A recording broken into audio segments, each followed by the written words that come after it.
Nakikisabay ata sa init sa Pilipinas dito ang mga NBA players. Eto kasing si Chris Paul ay nakipagsagutan dito sa 6'8" player na si Pascal Siakam. Amuntikan pa magkagulo dito sa Golden State Warriors. Nagsimula ang lahat dito sa second quarter under 4-minute mark. Lamang ng 8 points ang Golden State Warriors, 64-56. Ball possession para dito sa Indiana Pacers at hawak-hawak ni Tyrese Haliburton yung bola na napagkakapasa niya dito para kay Aaron Nesmith para dito sa isang 3-pointer.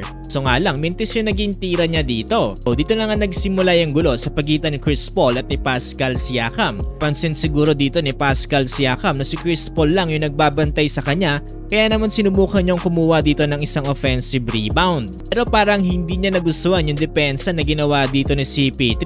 Kaya naman ang ginawa nito ay dinaganan ba naman sa likod at sinandalan yung leeg.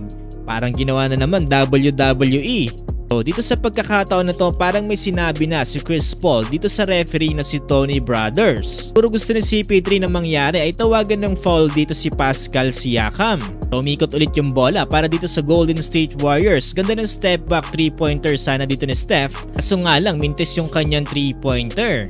Pagkatapos nito naging fast break ulit. Nakita ni Tyrese Haliburton na ang kabantayan dito ni Pascal Siakam ay si CP3 ulit. So pagkakataon na to para samantalahin ni Pascal Siakam yung height advantage niya para dito kay CP3. Pasok yung hook shot dito ni Pascal Siakam tapos parang nababad trip na ata dito si CP3 at hinawi na dito si Pascal Siakam. Hindi ko rin masyado magets kung bakit galit na sa pagkakataon na to si CP3. Malinis naman yung pagkakaplay dito ni Pascal Siakam. Dito na nagsimula yung sagutan ng dalawa pero itong si Pascal Siakam para nagtataka pa rin dito sa mga pinagrereklamo dito ni CP3.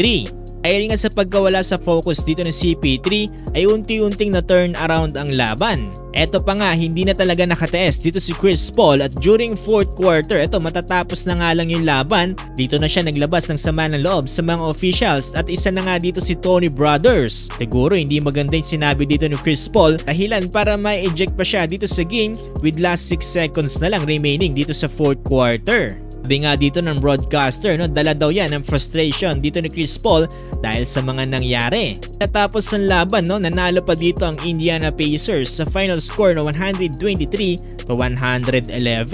Muna dito sa Pacers, si Haliburton with 26 points, Pascal Siakam 25 points. Para sa Warriors naman, 25 points para kay Steph, 17 points para kay Klay at 12 points para kay Chris Paul. Anong masasabi nyo dito sa pangyayaring ito? Sino nga ba talaga ang may mali sa mga players? Comment nyo na lang yung mga opinion nyo dyan sa baba.